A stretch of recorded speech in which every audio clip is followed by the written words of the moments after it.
এই ভিডিওতে একটা স্ট্রিংয়ের লেন্থ কিভাবে রিকারশন ইউজ করে আমরা বের করতে পারি সেই প্রবলেমটা দেখার চেষ্টা করব। এগুলো খুবই বেসিক টাইপের problem. Recursion is all about practice. তুমি একই জিনিস যত বেশি বেশি প্র্যাকটিস করতে পারো তত বেশি এই রিকারশনের কনসেপ্টটা তোমার বুঝতে সুবিধা হবে। সো এই কারণেই আমি খুব বেসিক থেকে অ্যাডভান্স এই প্লেলিস্টটা ডিজাইন করব, যাতে এই প্লেলিস্টটা কমপ্লিটলি শেষ করার পরে তোমাদের রিকারশনের উপরে খুব ভালো একটা আইডিয়া থাকে। সো স্ট্রিংয়ের লেন্থ এটা কিভাবে বের করতে পারি। সো আমি যদি তোমাদেরকে জাস্ট একটা সিম্পল এক্সাম্পল দিয়ে বোঝাই, এই স্ট্রিং হচ্ছে একটা ক্যারেক্টারের। সো আমি ধরলাম হচ্ছে MOM, আমরা এইটাই মনে করলাম, অথবা আমরা এটাকে এইভাবেও লিখতে পারি MOM। সো এই স্ট্রিংটার আমরা বেস কেস কী জানি, যে এইটা যদি সামহাও একটা এমটি স্ট্রিং হয় তখন কি সেটার লেন্থ আমরা বলে দিতে পারি না যে এইটার লেন্থ 0। তাহলে আমরা কি করতে পারি, আমাদের যে গিভেন স্ট্রিংটা আছে সেই স্ট্রিংটার প্রত্যেকটা যখন আমরা একটা একটা করে ক্যারেক্টার যদি এক্সট্র্যাক্ট করি, যে আমাদের MOM এই অংশটুক ছিল। সো আমরা কি করলাম, এই MOM থেকে OM2 কেটে রেখে দিলাম।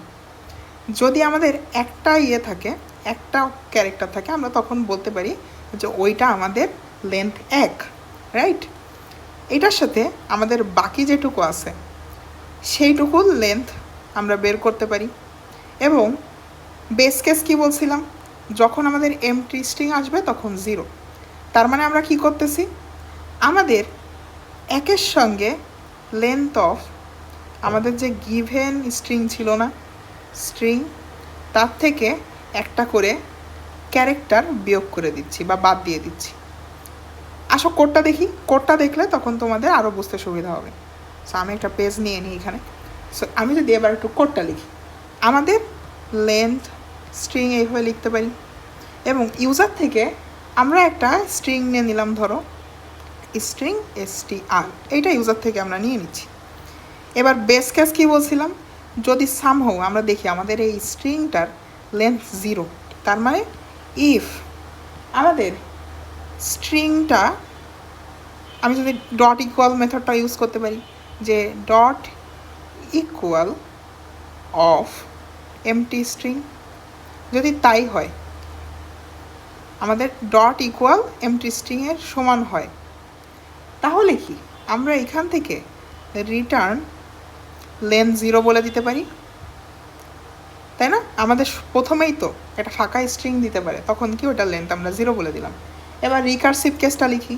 সো রিটার্ন, আমাদের একটা ক্যারেক্টার আমি খুলে রেখে দিচ্ছি, এবার বাকি ক্যারেক্টারগুলো নিয়ে আমি কাজ করব। সো আমি এবার কি করব, আমাদের এই যে স্ট্রিংটা ছিল না, এইটাকে আমরা প্রথম ক্যারেক্টারটা বাদ দিয়ে, তার মানে আমাদের 1 নাম্বার ইন্ডেক্স থেকে বাকি স্ট্রিংটুক নিয়ে আমাদের নতুন স্ট্রিংটা আবার এই মেথডের ভেতরে পাঠাবো। সেটা কিভাবে করা যায়, আমরা এই লেন স্ট্রিং এই মেথডটা আবার কল দিচ্ছি। আমি একটু নিচে লিখি, এইখানে লেন্থ স্ট্রিং মেথডটা কল করলাম এবং ভেতরে কি দিয়ে দিচ্ছি, আমাদের যে স্ট্রিংটা ছিল সেই স্ট্রিংয়ের সাবস্ট্রিং, তার মানে 0 নাম্বার ইন্ডেক্সের ভ্যালুটা বাদ দিয়ে বা 0 নাম্বার ইন্ডেক্সের ক্যারেক্টারটা বাদ দিয়ে 1 নাম্বার ইন্ডেক্সের ক্যারেক্টার থেকে লাস্ট পর্যন্ত, তার মানে সাবস্ট্রিং মেথডটা আমরা কল করতে পারি সাবস্ট্রিং অফ 1।